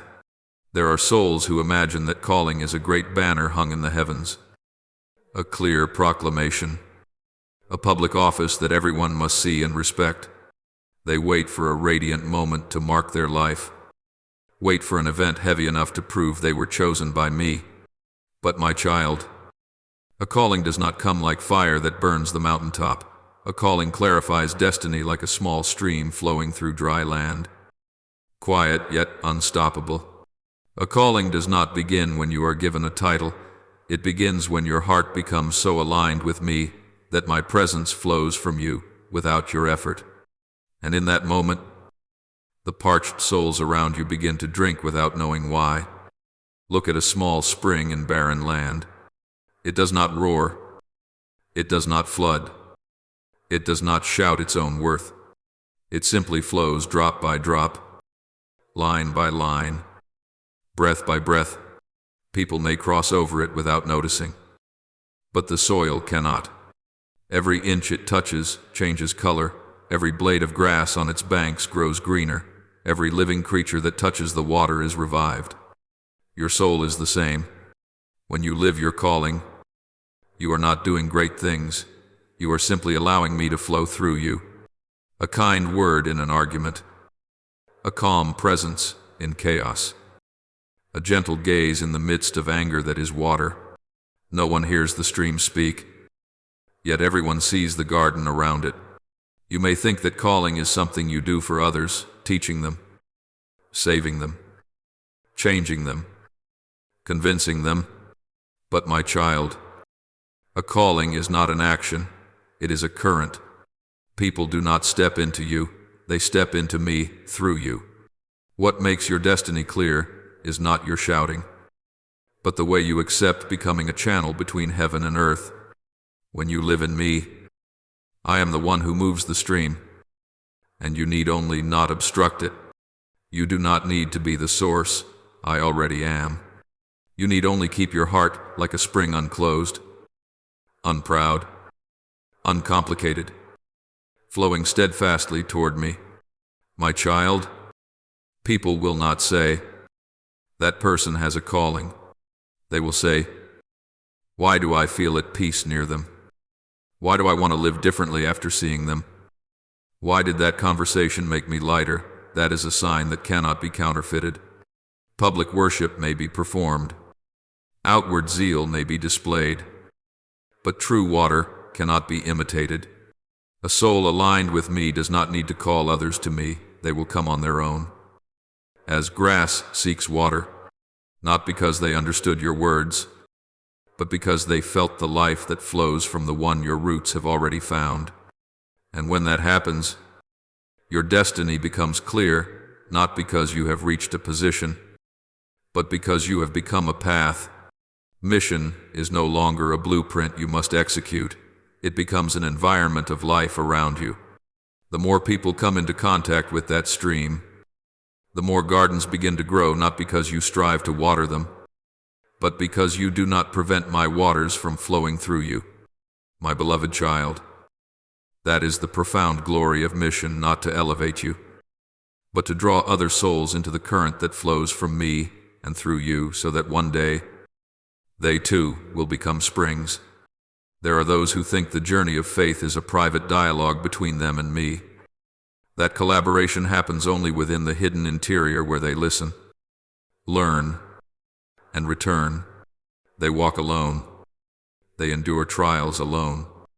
And they believe that this is enough for destiny to open. But my child, collaboration is not only between you and me, it is the resonance of many souls moving toward me. Just as scattered streams cannot form a river, only when they merge does the dry land drink, and barren fields revive. I place you in community not so that you would dissolve yourself, but so that you may understand that destiny does not flow through a solitary being. It is amplified when hearts beat in harmony with other hearts that are returning to the same source. Look at a forest after the rain. No tree absorbs all the water for itself.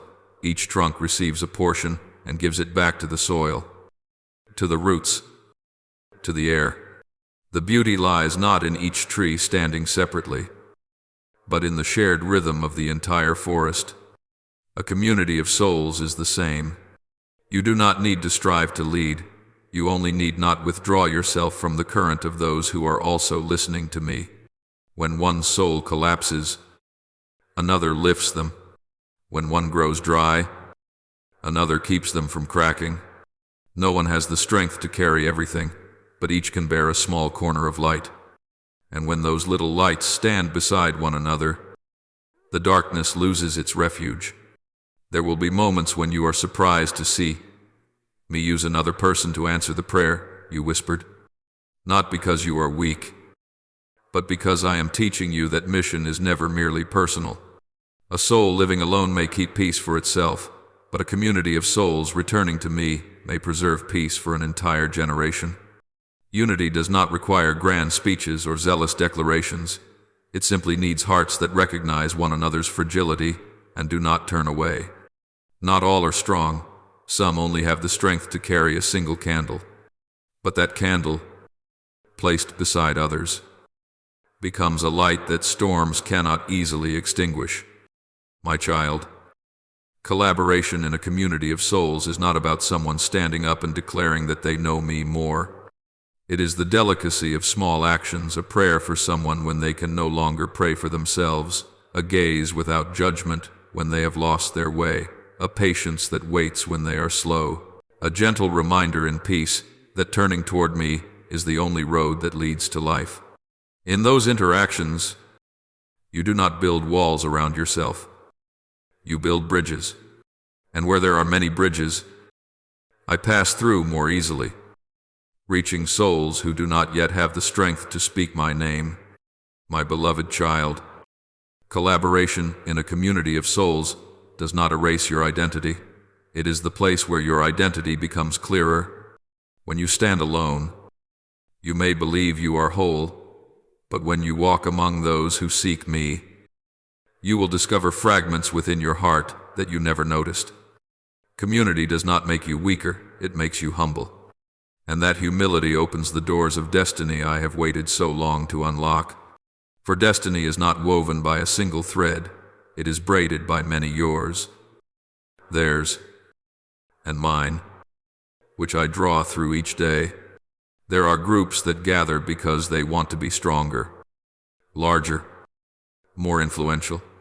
They see community as a strategic force, as a way to confront the world with numbers and volume. But my child, a community of souls is not the sum of human strength.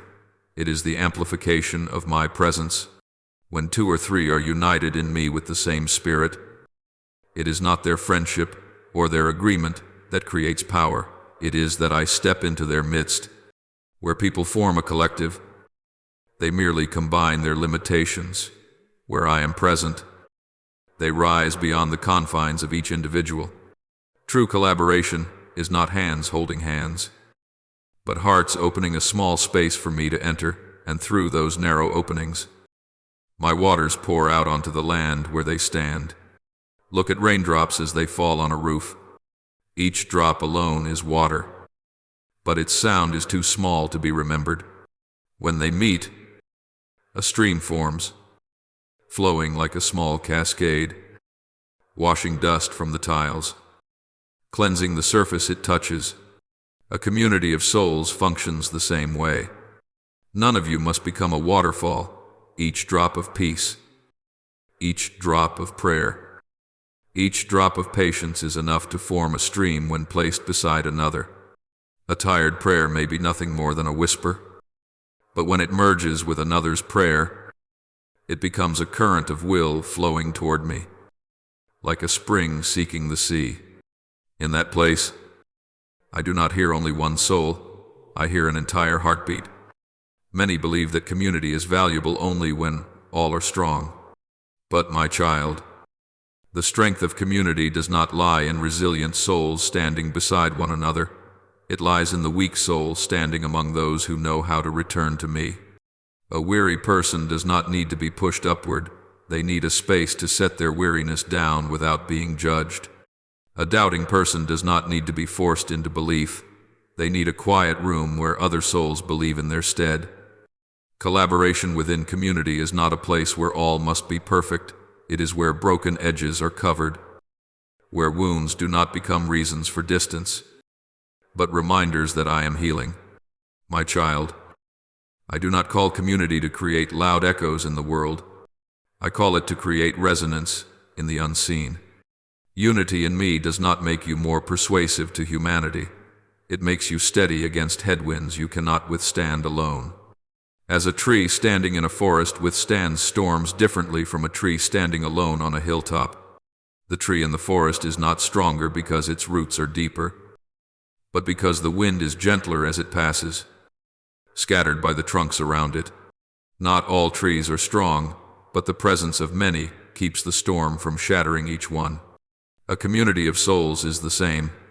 There are times when you simply need to stand among those who know how to turn toward me, not to lean on them, but so that the storms of life no longer strike you head on. And then, my beloved child, partnering in community does not only change the way you endure trials, it changes the way I reveal myself. I do not appear where a solitary soul is busy proving it is strong enough. I come where hearts admit they cannot stand alone. When you come to one another not for status, not for advantage, but out of a deep longing to dwell in me, you create a space where darkness cannot set its foot, not because everyone there is already holy, but because everyone there is turning back. In that place, I do not only protect each soul, I guard an entire territory that belongs to those who choose, together, to open the door for me to enter.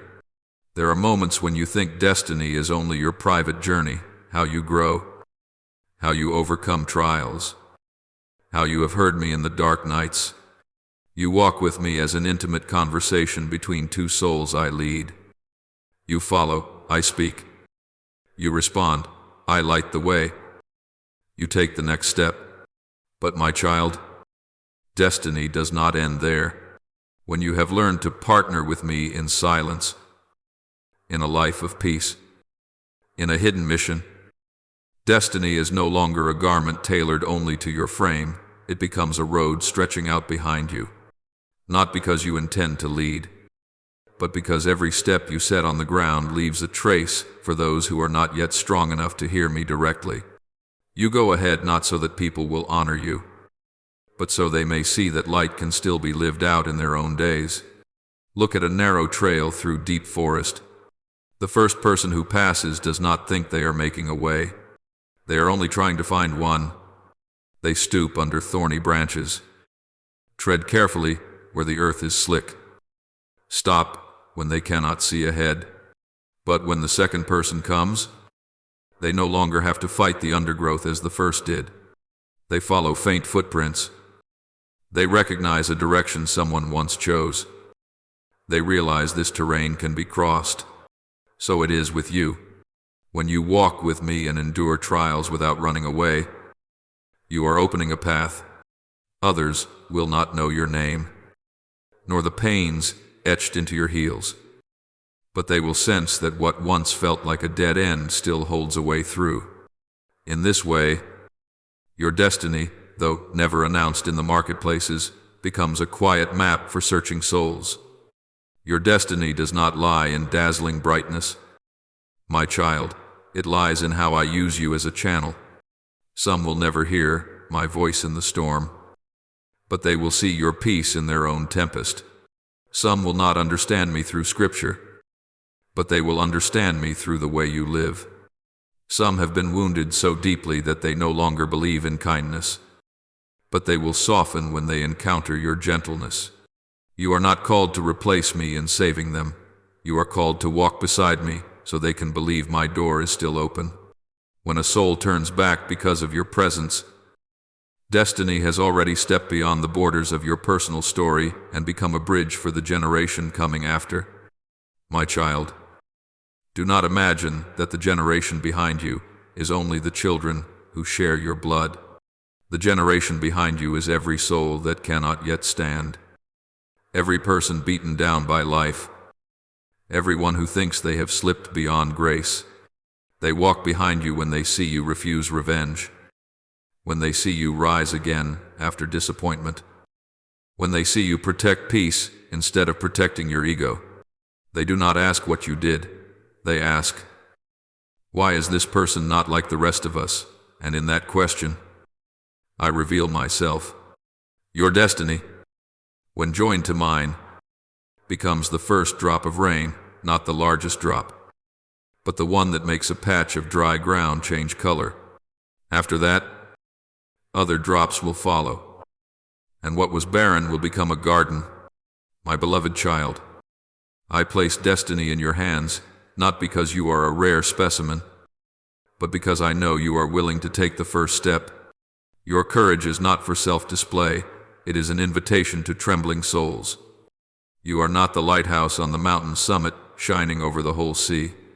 You are the one who once was lost, and therefore my light in you becomes a signal for those who have lost their way. True destiny does not call you to stand alone on a peak. It calls you to open a passage so that a whole line of people behind you can pass through. And as they walk, you will realize that your destiny is not only the story of me and you, it is the flow of me and the generation I am leading. Step by step, through your footprints. There are words I will not give you amid applause or the gaze of the crowd. I do not speak them while you are trying to prove you are strong, nor while you are striving to appear wise. My child, there are words I speak only when you are no longer performing before anyone. They are spoken when the surface of your soul is no longer tight, when you have released the need to impress, when you have stopped trying to look spiritual in someone else's eyes. I do not call you into display, I call you into the nakedness of the heart, like someone who steps into the evening after a long day, with only the quiet of their own breathing left. That is where I seek you. My deepest words are not placed on the stage.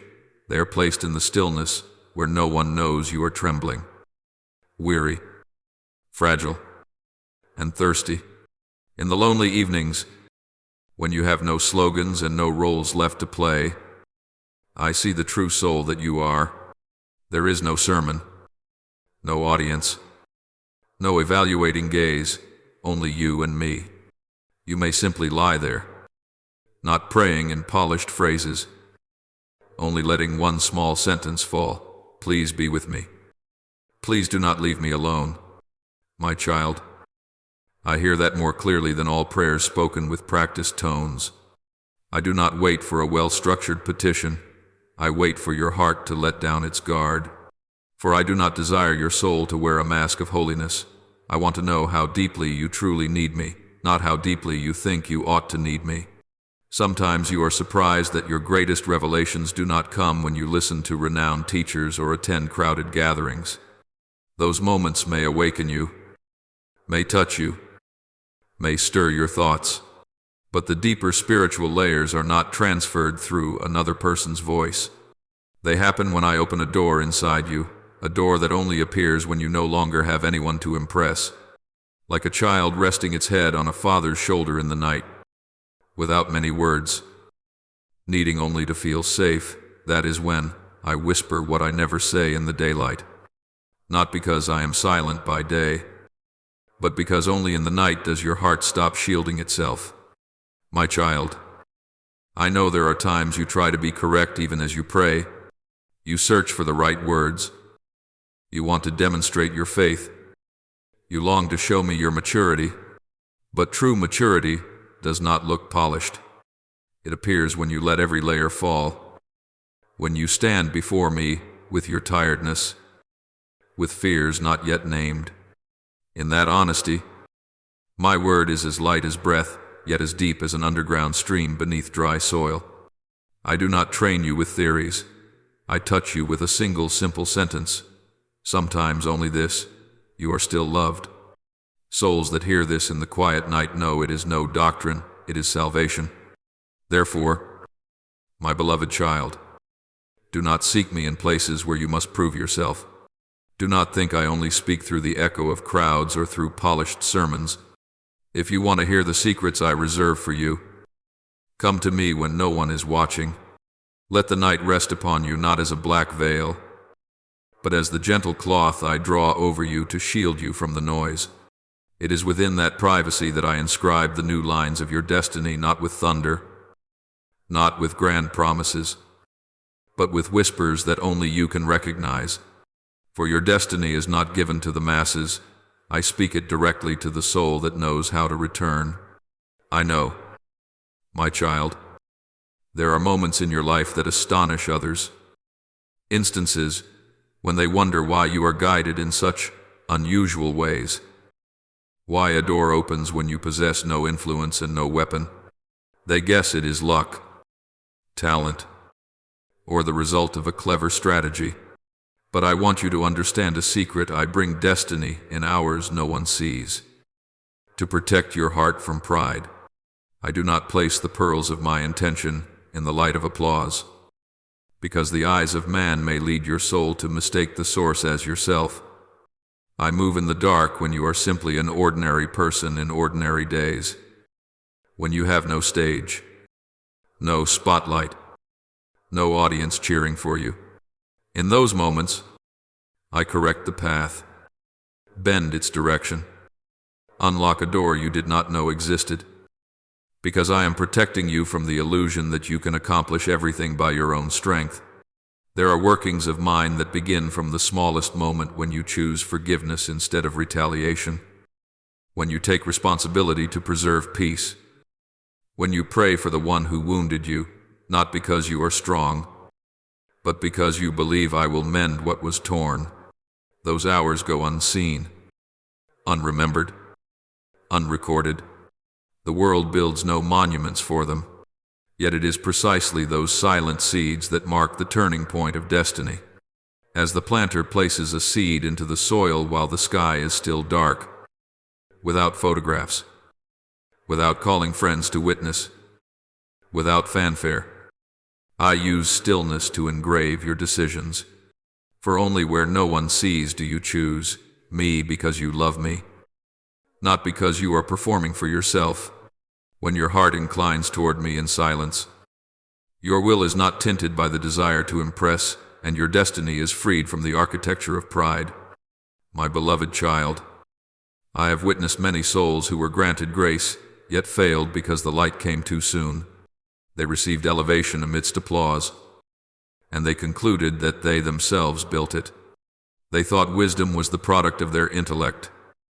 Strength was the result of their discipline, and every door opened because they were worthy enough. When I grant destiny in the public light, an unrooted soul uses that destiny to confirm its own ego.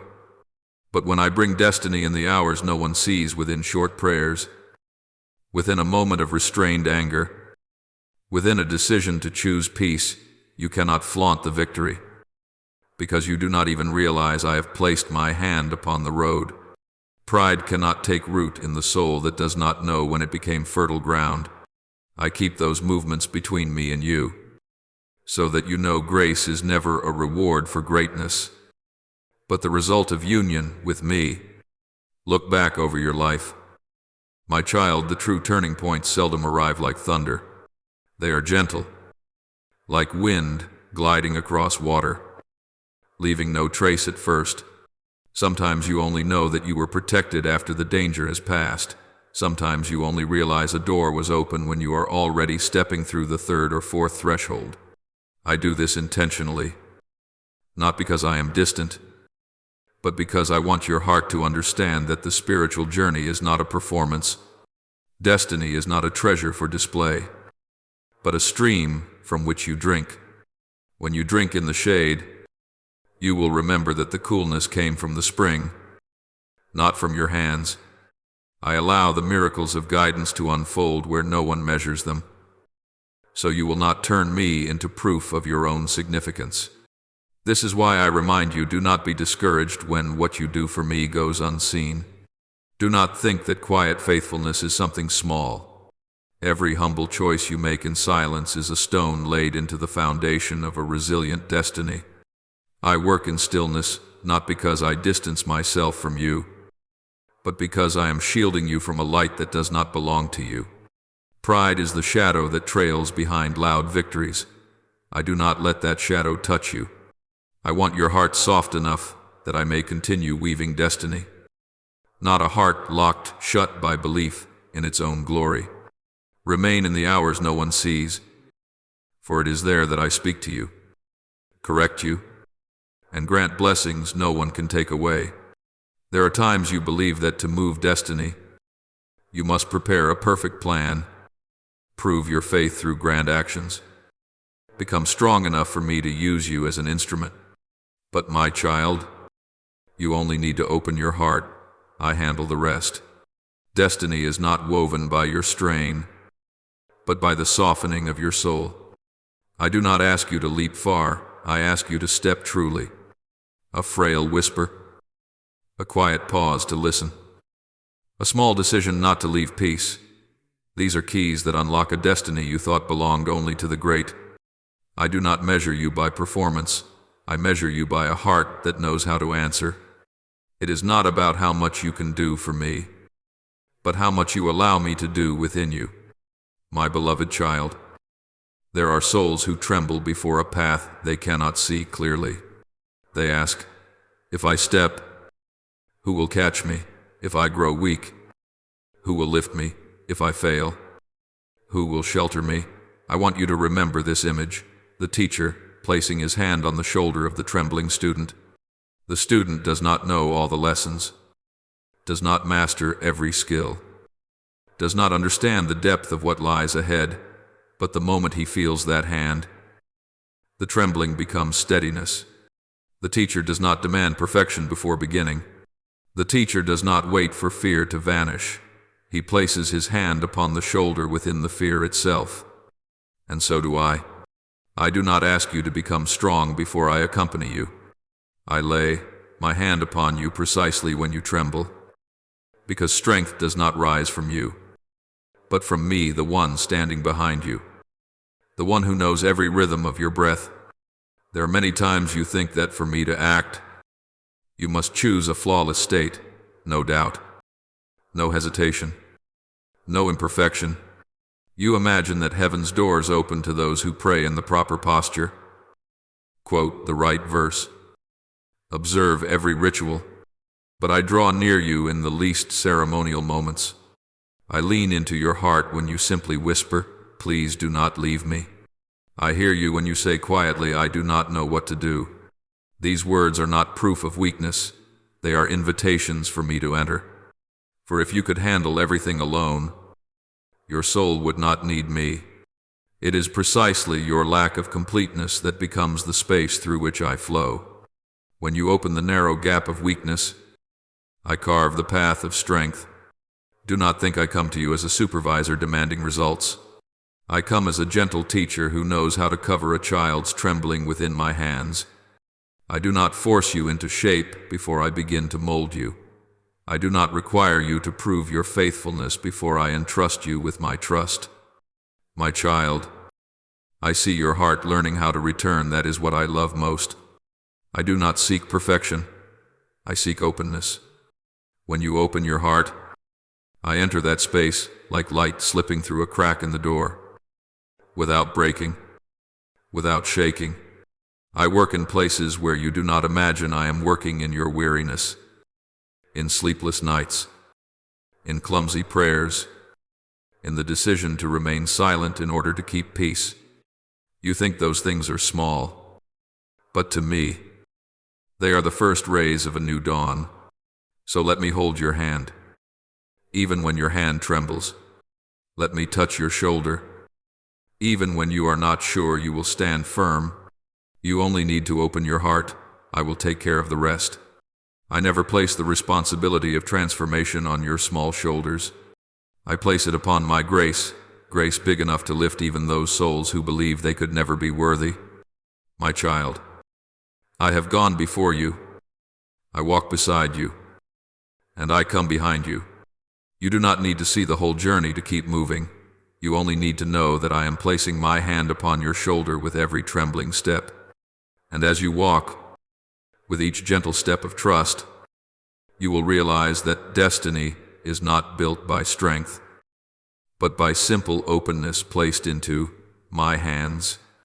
I have the right to intervene in every step you take, but I do not, because I do not want to strip from you the right to be a child. I did not create you as a creature living under unconditional commands, but as a soul able to choose, to feel, to grow. Many times you wish I would break apart a dangerous path as soon as you think of it. or pull you away from the chasm before your foot touches its edge. But, my child, if I lived in your place, you would no longer be you. I do not intervene so that you will not lose the right to discover, the right to fail, the right to learn, the right to return to my heart. Like a father who knows his child will fall when taking the first steps, yet does not strap the child's legs to a chair to prevent the fall. I let you walk not because I abandon you, but because I honor you. Picture this, a father watching his child step out onto the road for the first time. He knows there are stones, potholes, and curves ahead. He walks behind, close enough to catch the child if disaster strikes, but far enough for the child to still feel that it is walking on its own. If the father runs up, scoops the child into his arms, and carries it the entire way, the child will never learn to stand firm. It will never know the sting of a stumble, never learn to pay attention to where it places its feet, never learn balance in the wind, never learn when to step back. But when the child trips, the father places his hand behind its back, catching the fall without erasing the lesson. Understand this, that is how I am with you. I protect you, but I do not replace you. I absorb the spear, but I do not remove the lesson of the stone. My beloved child, you think love should have no limits, that if I love you, I must prevent every pain before it can touch you. But love is not a canopy that blocks every wind. It is a root that helps you stand in the wind. I do not snatch you out of every trial just because I know it will hurt you. I stand beside you so that when you pass through it, you will know you did not walk alone. If I bent destiny for you before you learned how to return, you would think I am only a tool for fulfilling your wishes, not the one who walks with your soul. I give you freedom of choice, not because I am indifferent, but because I trust you. I do not want a disciple who obeys out of fear. I want a child who obeys out of love. There are moments when you cry out, "Why did you let this happen to me?" I hear that cry. I understand the trembling heart behind those words. But my child, if I extinguished every pain before you felt it, how would you recognize your own weakness? If I blocked every failure, how would you know that dependence on me is not optional, but your very breath? If I removed every trial, how would you see clearly the dark corners within you, those places that need my touch? I do not save you from all impact, so you can live without fear. I save you in the impact, so you can know I am the comforter. It is my presence in the pain, not the absence of pain, that makes you grow. So, my child, when you see that I do not intervene immediately, do not think I am silent. I watch every step you take. I place my hand upon the most critical moments. I block the spear that would pierce your heart, but I do not remove the stone that bruises your knee. The bruise teaches you to pay attention. The spear would only kill you. I distinguish between the danger that destroys you and the trial that shapes you. I stand between you and destruction, but I do not stand between you and growth. I refrain from intervening so that you may keep the right to be a child, not so that you must save yourself, but so that you may learn to return to me with a heart that is free, not forced. Believe this, I respect you. I do not turn you into a lifeless tool that only follows orders. I placed in you will, dreams, emotions, fear, courage, all so that you might become a soul that cooperates with me, not a shadow in my hand. I do not need slaves. I want you. And because you are my child, I protect you, but do not replace you. I guide you, but do not crush you. I shield you from the blow. Yet you are still the one who walks. I do not need you to become a wide-open door at once. I only need a narrow crack, a small opening between fear and hope, between weariness and trust, between surrender and returning. My child, I will do everything I can, as long as you keep even one small opening for me. You think miracles come when you are strong, when you know every verse, when you are ready. But in my eyes, miracles spring from the tiniest openings of the soul, an incomplete prayer, a glance toward heaven when your heart no longer knows what to say, a single tear that no one sees, but I alone hear when it falls. I do not require perfection to renew your life. I only ask that you do not lock me out of it. There is a truth many souls do not understand. Darkness does not need to fill the whole room. It only needs you to close off the light. But my grace works the other way around. I do not need to occupy your whole life to begin restoring it. I only need one opening, like a drop of rain finding its way through a crack in the roof to reach the dry ground. My light seeks the path through every fissure you do not even know is there. You may be weak, confused, doubtful, but if you still have even a small desire for me to enter, I will come.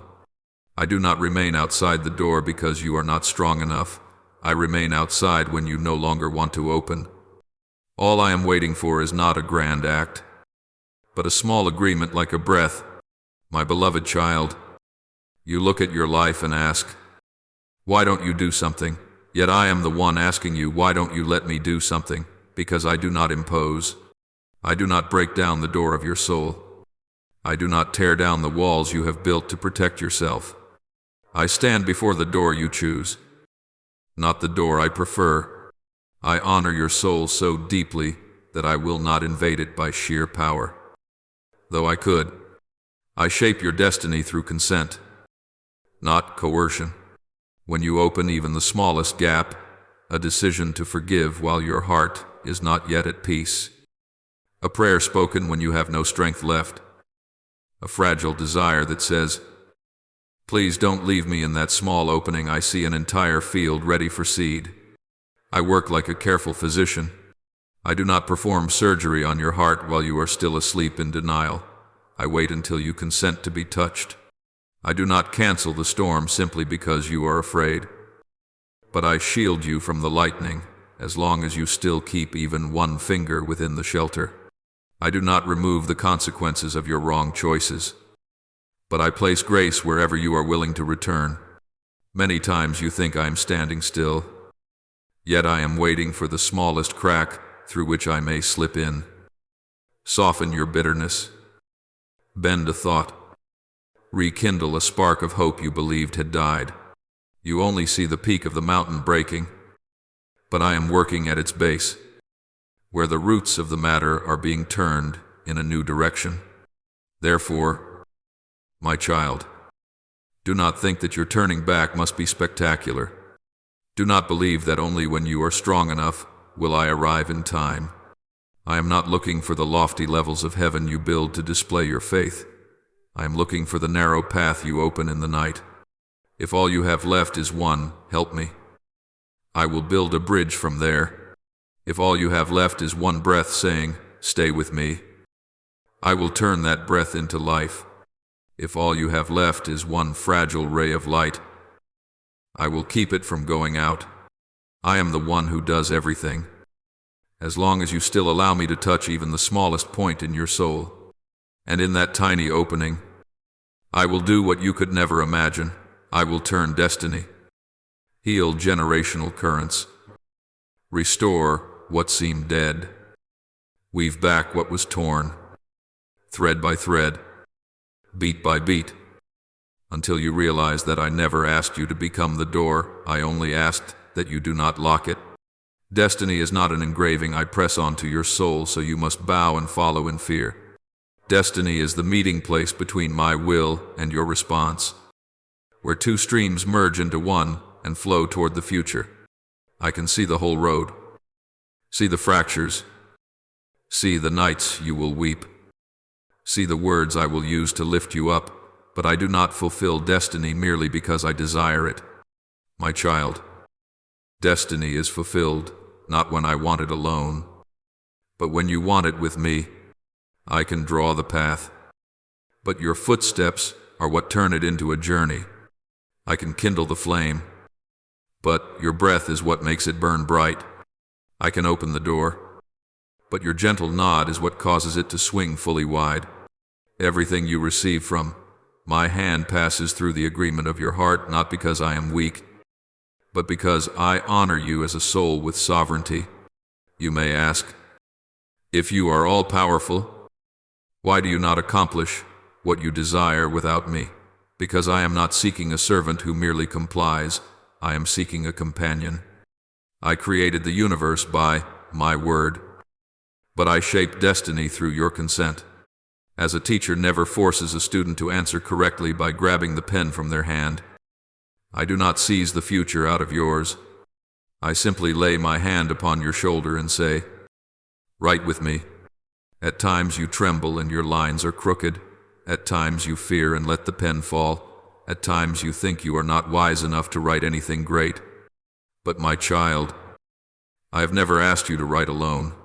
My intervention is not replacement, it is my laying the foundation while you place the words. I create the rhythm, you place your voice into that rhythm.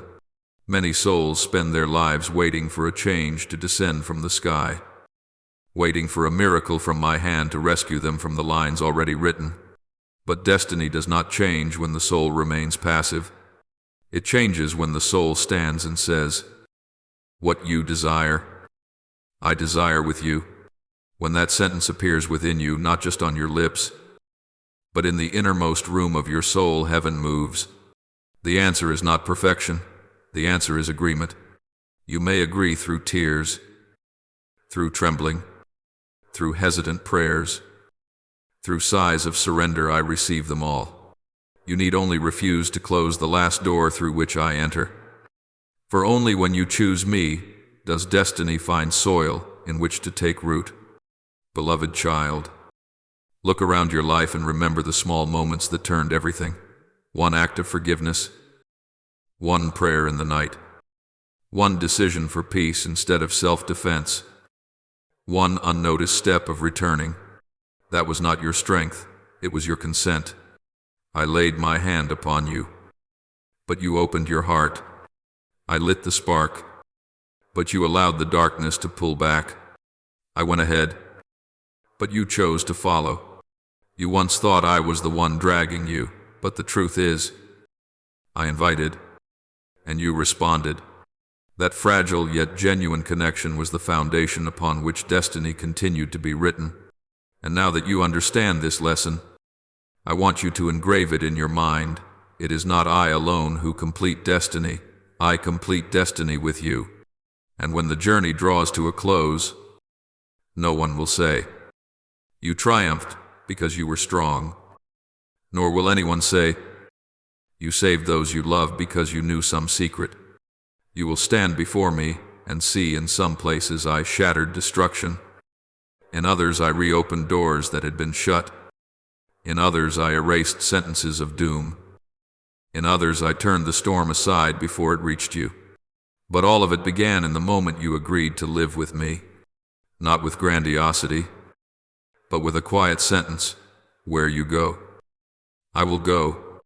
In that moment, destiny is no longer something you dread facing. It becomes something you step into, not as one dragged along, but as an heir. So remember, my child, destiny is not completed when I will it alone, but when your heart wills it with me. When you speak that yes in trust, darkness loses its claim, tragedy loses its blade, and the lines once written become the foundation for testimony. You are not defined by the pages already written. You are defined by the one who writes with you. And I will write until your story closes, not in fear, but in the light I promised you from the beginning. I want you to know that my word does not come to drive you into fear, but to place a key in your hand. You have heard of trials, of collaboration, of small choices that redirect destiny, yet the core of it all does not lie in knowledge, but in a heart that knows how to return. I do not ask you to become the hero of your own story. I simply invite you to be a child who knows how to open. Do not wait until you are perfect to come to me. Come even when you are worn out. For it is that very weakness that becomes the doorway through which I enter. You are not alone in the task of protecting those you love. I stand on your side, not against you. You need only keep a small opening for me in your soul, and I will do the rest that you could never imagine yourself doing. When you agree to walk with me, destiny is no longer a shadow hanging above your head, but a light going before your feet. My child, remember this: when night falls, it is not you who holds my hand, it is I who am holding yours. Now pray like this: Lord, please teach me to return to you, not in haste or in a display of effort, but in the quiet of a heart learning to seek its source of light. Open my spiritual eyes so that I may recognize that each return to you, however small, is another step drawing me closer to the destiny you have prepared. Grant me patience with my own slowness, for I know that a river is not formed by a single rain, but by countless drops of water faithfully flowing in the same direction. Lord, please free me from the temptation of always longing for dramatic breakthroughs, from the habit of waiting for a pinnacle moment in order to feel that my life has value. Help me understand that destiny is not a brilliant destination, but the journey of gentle responses each day.